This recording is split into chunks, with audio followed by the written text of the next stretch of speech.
Gaza में Israeli बंधकों की परेड, नेतन्याहू का खौला खून, हमास का बंधक तमाशा, युद्ध विराम तोड़ रहा इजराइल, हमास का हिजबुल्लाह फॉर्मूला, गाजा पर फिर कब्जा। गाजा में एक बार फिर से हमास पर जबरदस्त हमले होने जा रहे हैं। दावा किया जा रहा है कि हमास इस वक्त इजरायली बंधकों की आड़ में पूरी दुनिया के सामने इजराइल को बेइज्जत करने में जुटा है। इधर इजराइल की तरफ से दावा किया गया है कि इजराइल ने 600 से ज्यादा फिलिस्तीनी कैदियों को रिहा करने से साफ इनकार कर दिया है। इस घटना के बाद से गाजा में भीषण जंग फिर शुरू होने जा रही है। 15 महीने तक गाजा में खूनी जंग चली, उसके बाद युद्ध विराम हुआ। इजरायली सेना ने गाजा से हमास की सफाई का दावा किया है, लेकिन जो तस्वीरें इस वक्त गाजा के अलग अलग इलाकों से आ रही है, उन्हें देखकर दुनिया दंग है और इजराइल के प्रधानमंत्री बेन्यामिन नेतन्याहू का खून बुरी तरह से खौल रहा है। जरा गाजा के अलग अलग इलाकों से आ रही इन तस्वीरों को देखिए, जहां पर हमास के लड़ाके इजरायली बंधकों को रिहा करने से पहले उनकी परेड निकाल रहे हैं। हमास के बंधक बने ये वो इजरायली हैं जो पिछले 15 महीनों से अपने रिहाई का इंतजार कर रहे थे। इन तस्वीरों में साफ देखा जा सकता है घबराए डरे हुए इजरायली बंधक हमास के सामने पूरी तरह से बेबस हैं, जबकि हमास के लड़ाके बेहद आधुनिक हथियारों से लैस होकर ऐसे बंधकों को रिहा कर रहे हैं जैसे पूरा इजराइल हमास के सामने गिड़गिड़ा रहा हो। हमास ने शायद इससे पहले कभी भी इतने बड़े पैमाने पर बंधकों के रिहाई के वीडियो नहीं बनाए होंगे। चेहरा ढके ये वो हमास लड़ाके हैं जो हमास की नई लीडरशिप की बुनियाद बनने जा रहे हैं। इन तस्वीरों को देखने के बाद से इजरायली पीएम बेन्यामिन नेतन्याहू से लेकर इजरायली सेना के कमांडर इन चीफ बुरी तरह से बौखला गए हैं। जरा देखिए गाजा में लोग हमास के इस तमाशे को लेकर कितने खुश हैं। हमास अपमानजनक तरीके से इजरायली बंधकों की रिहाई कर रहा है। खबरों के मुताबिक हमास चुन चुनकर यहूदी बंधकों की परेड निकाल रहा है। जो बंधक यहूदी नहीं हैं, उन्हें हमास बिना तमाशे के रिहा कर रहा है। हमास ने 22 फरवरी को एक वीडियो भी जारी किया था, जिसमें इजरायली बंधकों एव्याटार डेविड और गाई गिलबोआ दलाल को रिहा होते हुए इजरायली बंधक दिखाए गए, जिसके बाद बंधक बने दोनों इजरायली बंधक खुद की रिहाई के लिए गिड़गिड़ाने लगे। दावों के मुताबिक 5 यहूदी बंधकों को मंच पर परेड कराई गई, जबकि छठा बंधक जो यहूदी नहीं है बिना किसी धूमधाम के रिहा कर दिया गया। इस वीडियो को देखने के बाद से पीएम नेतन्याहू ने हमास के तमाशों पर जबरदस्त पलटवार किया है।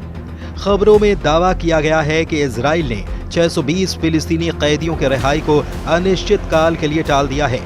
इन कैदियों को हमास के साथ बंधक रिहाई समझौते के तहत 22 फरवरी को रिहा किया जाना था। प्रधानमंत्री बेन्यामिन नेतन्याहू के दफ्तर के मुताबिक फिलिस्तीनियों की रिहाई रोकने का फैसला हमास के बार बार युद्ध विराम उल्लंघन के चलते किया गया। अब फिलिस्तीनी कैदियों की रिहाई बंधकों के अगले दौर की वापसी के तौर तरीकों पर निर्भर करती है। इधर गाजा में एक और खेल भी शुरू हो चुका है। भले ही हमास के chief commander Ismail Haniyeh, Yahya Sinwar जैसे टॉप कमांडर और चीफ मारे जा चुके हैं, लेकिन हमास अब भी बेहद मजबूत माना जा रहा है। 15 महीने के गाजा युद्ध में 30,000 से ज्यादा हमास के लड़ाके मारे जा चुके हैं, लेकिन उसके बावजूद गाजा के कई इलाकों में हमास की जबरदस्त पकड़ बनी हुई है। कुछ खुफिया अधिकारियों का दावा है कि हमास हिजबुल्लाह के फॉर्मूले से एक बार फिर से गाजा पर कब्जा कर सकता है। जरा देखिए, यह है हमास का हिजबुल्लाह फॉर्मूला। इजराइल पर हमला करके दुनिया के सामने अपना क्रूर चेहरा दिखलाने वाले गाजा के चरमपंथी संगठन हमास ने गाजा को लेकर खतरनाक प्लान बनाया है। हमास की योजना गाजा पर उसी तरह से शासन करने की है जैसे हिजबुल्लाह की लेबनान पर है। इजरायली खुफिया एजेंसी मोसाद के पूर्व अधिकारी रामी इगरा ने यह दावा किया है कि हमास गाजा पर हिजबुल्लाह की तरह शासन करना चाहता है, जिसमें फिलिस्तीनी प्राधिकरण को एक मोर्चे के रूप में इस्तेमाल किया जाएगा। जबकि पर्दे के पीछे नियंत्रण बनाए रखा जाएगा हमास के द्वारा।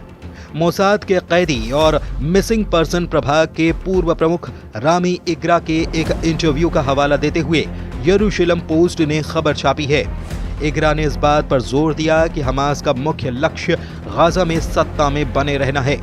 इग्रा ने कहा कि वे गाजा पर शासन करना जारी रखना चाहते हैं और वे ऐसा करने के लिए सब कुछ करेंगे।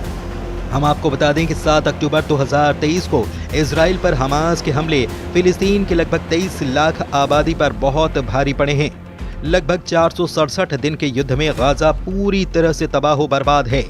अगर जंग के लिहाज से देखा जाए तो इजराइल ने गाजा के एक बड़े इलाके पर पूरी तरह से कंट्रोल कर लिया है। गाजा के Jabalia, Rafah, Khan Yunus, Gaza शहर, पूर्वी गाजा और दक्षिणी गाजा के हालात देखकर किसी को भी अंदाजा हो जाएगा कि गाजा को पुराना गाजा बनाने में कम से कम 30 साल लगेंगे। जरा देखिए युद्ध विराम के बाद गाजा में क्या हालात हैं। गाजा जंग में 61,700 से अधिक फिलिस्तीनी मारे गए हैं, लेकिन मारे गए 61,700 से ज्यादा फिलिस्तीनियों में 17,400 से ज्यादा बच्चे हैं, जबकि हमास की 24 बटालियन में शामिल 30,000 लड़ाके 15 महीने की जंग में मारे गए। गाजा में घरों का मलबा फैला है। मलबे के नीचे इंसानों की हड्डियां भरी पड़ी हैं। एक रिपोर्ट में दावा किया गया कि लगभग 10,000 से ज्यादा लाशें गाजा में दबी पड़ी हैं। गाजा में 15 महीने बाद लागू हुए युद्ध विराम के बाद लोग अपने घरों को लौट रहे हैं, जो इजराइल की बमबारी की वजह से शिविरों में रहने को मजबूर थे। गाजा के लोगों में महीनों बाद वापस अपने घरों को लौटने की खुशी है, लेकिन तबाही का मंजर उनको हताशा में डुबो रहा है। गाजा वासियों को अब वहां सिर्फ और सिर्फ मलबे का ढेर दिखाई दे रहा है, जहां कभी उनके मकान, दुकान, स्कूल और पार्क थे। गाजा वासियों के सामने अपने तबाह शहर में नई जिंदगी शुरू करने की बड़ी चुनौती है। मानवीय मामलों के संयुक्त राष्ट्र के कार्यालय की रिपोर्ट ये कहती है कि गाजा पट्टी में युद्ध के चलते 4,36,000 से ज्यादा इमारतें बमबारी में पूरी तरह से गिर चुकी हैं और 2,76,000 इमारतों को नुकसान हुआ है। गाजा की 90% आबादी इस युद्ध के चलते विस्थापित हुई है। एक अनुमान के मुताबिक गाजा की तबाह इमारतों का मलबा हटाने में ही 10 साल लग सकते हैं। इधर दूसरी तरफ राष्ट्रपति ट्रंप ने भी गाजा में मोर्चा खोल दिया है। भूख से बिलबिलाते, बीमारियों से कराहते और मौसम की मार झेलते फिलिस्तीनियों का रहनुमा बनने को कोई तैयार नहीं है। ट्रंप ने अपनी फिलिस्तीनी चाल से अरब देशों पर गाजा युद्ध थोपना शुरू कर दिया है। खबर है कि मिस्र, सऊदी अरब और जॉर्डन पर ट्रंप ने दबाव बनाना शुरू कर दिया है कि वो अपने अपने देशों में 23 लाख फिलिस्तीनियों को अस्थायी कैंपों में बसाएं। जानकारों का दावा है कि ट्रंप का गाजा प्लान 2 स्टेट समाधान के लिए मौत की घंटी है। पूरे अरब में तबाही का कारण भी ये बन सकता है। एक्सपर्ट्स ने क्यों चेताते हुए कहा है कि ट्रंप ने गाजा पट्टी को खाली करने और यहाँ के लोगों को मिस्र, जॉर्डन और दूसरे अरब देशों में बसाने की बात कही है। ट्रंप का ये प्लान विवादों में घिर गया है। इसका अरब देशों और फिलिस्तीन के साथ दुनिया भर के लोगों ने विरोध कर दिया है। अमेरिका के करीबी जॉर्डन और सऊदी जैसे मुल्क भी इस प्लान को देखकर बौखलाए हुए हैं। ट्रंप के इस फिलिस्तीनी प्लान से अरब देशों में अशांति भी फैल सकती है। हालात ये हैं कि एक तरफ हमास इजरायली बंधकों की रिहाई को तमाशा बना रहा है, तो दूसरी तरफ ट्रंप और नेतन्याहू मिलकर गाजा पर ऐसे प्लान बना रहे हैं जहां हमेशा हमेशा के लिए हमास का सफाया तय है। अब देखना यह है कि हमास के नए हथकंडों से इजराइल निपटता कैसे है।